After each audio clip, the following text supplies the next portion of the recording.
ond nes di sôn, falle, bob yna hyn, sprinklo mewn gwestai bach. Dream guest fi, bys ni moyn yw Catty. Ti'n meddwl? Bys hi mor dda. Great shout. Oh my gosh, fi methu credu bod fi ddim wedi gweud un o hoff moments fi o eleni. Catty yn chwarae yn Pride Cymru.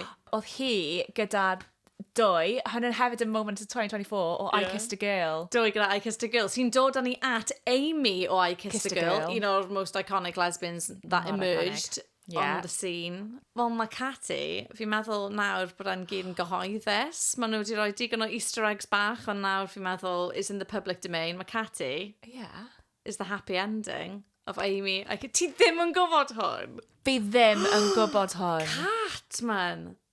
Beth yn y byd, o'n i ddim yn gwybod hwn. Mae Amy o I Kissed a Girl. Femme for femme. She's found her femme for femme. A ni di ffeindio ein femme for femmes.